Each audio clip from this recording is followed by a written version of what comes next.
Oi pessoal, tudo bem? Estamos aqui mais uma vez, né? Como sempre, ela atendendo os nossos pedidos. Então, mais uma vez, estamos aqui com a minha amiga, fonoaudióloga Vivian Rodrigues, e ela vai falar um pouquinho sobre a diferença de fala e linguagem e como estimular. Vai falar um pouquinho sobre a parte prática, então ela vai esclarecer muitas dúvidas que às vezes a mãe ou o cuidador tem, e ela vai estar falando um pouquinho sobre isso, tá bom? Vivian? Olá, gente, é um prazer imenso estar aqui com vocês novamente no canal da Neuroesperança, com a minha amiga psicóloga Fernanda Rodrigues.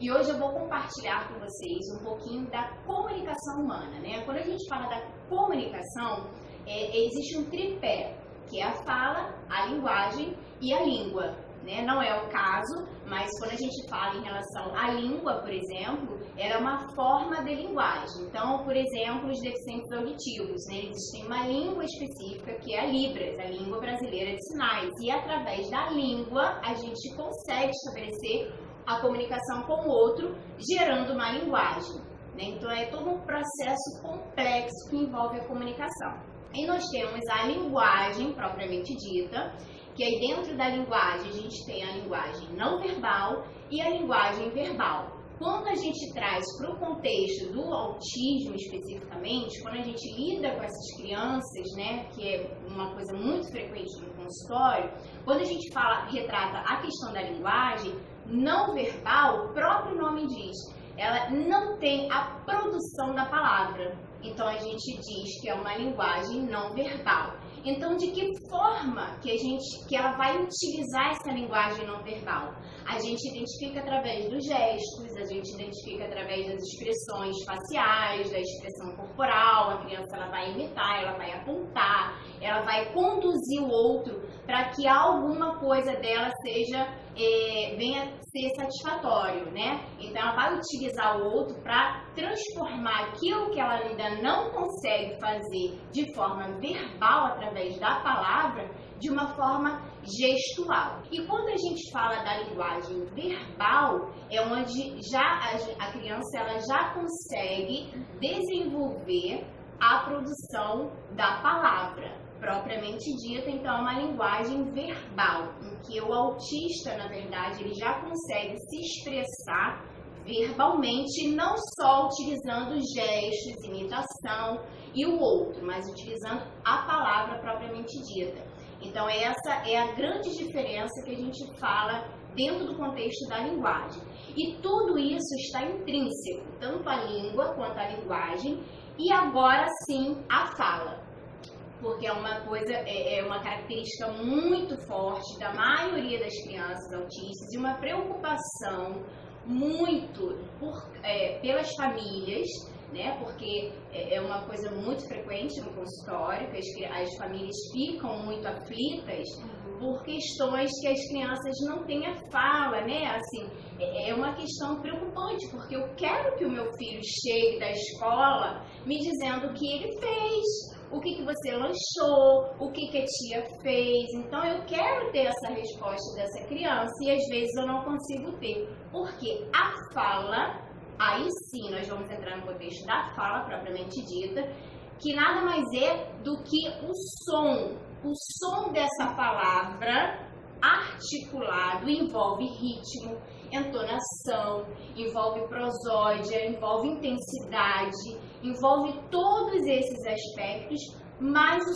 som onde exatamente ele é produzido. E aí algumas crianças que estão dentro do espectro autista, umas já conseguiram desenvolver essa questão da produção do som, que é onde é gerado a palavra, as palavras, as frases e a comunicação.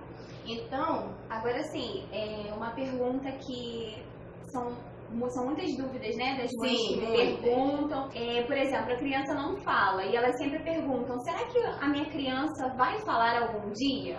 Responde aí pro pessoal. Então, quando a gente fala, quando essa questão é a parte principal, porque a minha criança, a minha filha não fala, o meu filho não fala e eu tenho medo de que ele não venha desenvolver nunca a fala. A primeira coisa que a gente precisa estar atento é que toda estimulação é válida. Então, a sua estimulação da família, principalmente, que é onde lida diariamente com essa criança, a estimulação da terapia, estímulo da escola, estímulo com outras crianças, tudo isso faz parte de um contexto em que a criança inserida nele, ela tem a possibilidade de desenvolver a fala. Então, assim, tudo, qualquer coisa é estímulo para que haja o desenvolvimento da fala. Então, se a sua criança, por exemplo, ela quer um biscoito e ela fala e você, biscoito, e você pega o biscoito e você diz, biscoito, muito bem, toma o biscoito. E aí depois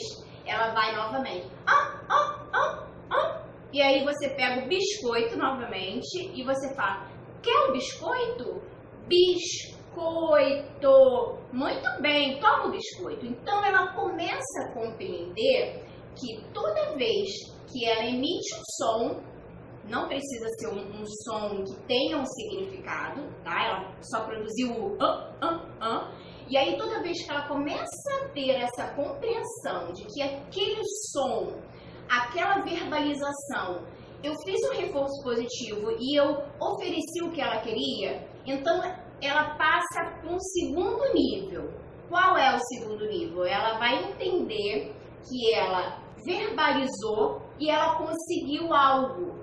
Ela conseguiu expressar. E aí ela começa, biscoito. E aí ela começa, Aí eu falo, biscoito, muito bem. E aí o som começa a ficar mais claro para essa criança. E aí é o que a gente fala tanto de estimular, de falar o tempo todo. Qualquer coisa que ela imitar, qualquer coisa que ela apontar, qualquer coisa que ela se dirigir, precisa ser nomeado, articulado, verbalizado, sempre para que ela comece a formar os conceitos e os significados daquilo. Então é dessa forma que a criança ela começa a desenvolver a fala. Então ela começa muito bem, biscoito. E daqui a pouco ela já parte para um próximo nível em que ela fala Aí eu começo biscoito. Muito bem. E eu ofereço biscoito. Respostas simples, rápidas, diretas, que é também uma forma de linguagem, né? Na verdade, às vezes as crianças, os autistas, às vezes eles têm a fala propriamente dita, mas a construção da frase, às vezes, não é tão bem sucedida. Então, eles precisam, às vezes, serem muito precisos e restritos. Às vezes, utilizam a terceira pessoa para referir a si próprio. Então, isso também tem a ver com a questão da linguagem. Então, essa é a diferença básica entre a fala propriamente dita, em que um som ele é verbalizado, e a questão da linguagem, que nem sempre é utilizada as palavras, né? Às vezes os gestos, a imitação, o apontar, os gestos fala mais que as palavras. Então, assim, essa é a diferença básica e clássica quando a gente se refere às crianças que estão dentro do espectro autista. E é sempre importante, quando os pais forem brincar com a criança, fazer sempre essa troca, dizendo e nomeando aquilo que eles estão fazendo, Sim. né? Por exemplo, você vai ao banheiro, todas as crianças que estão no processo de desfraude vai ao banheiro e vai selecionando e nomeando aquilo, os processos. Primeiro, vamos tirar o short, agora vamos tirar a cuequinha, sempre mostrando, né? Sempre. Dizendo que o que você está falando tem a ver com aquela imagem o qual eles estão vendo, para eles poderem associar o nome à imagem, Sim, né? Exatamente. Isso a gente fala também do significante e do significado, né? Por que eu estou indo ao banheiro? Por que eu preciso fazer isso no banheiro? Então, você precisa mostrar. E quando a gente chega nesse nível, a gente também entende a importância do imitar, né? Do olhar. Isso é uma dificuldade que as crianças autistas têm a questão do contato visual. Então, esse é também um dos passos muito importantes, porque se ela não estabelece essa relação visual, ela não compreende, ela fica difícil a questão da imitação. E aí, primeiro ela vai imitar todo o esquema corporal, imitar suas ações, para depois, posteriormente, imitar a questão da fala. Então, isso tudo fica interligado. Tudo que for feito precisa demonstrar, precisa nomear, precisa dar significado àquele determinado objeto ou àquela determinada ação. Isso tudo precisa ficar muito claro, muito claro. E estabelecer sempre essa relação, esse contato visual. Quanto maior for o contato, maior é a compreensão dessa criança e mais fácil vai ser, não só para ela se desenvolver socialmente, como a parte linguística, né? A parte verbal também.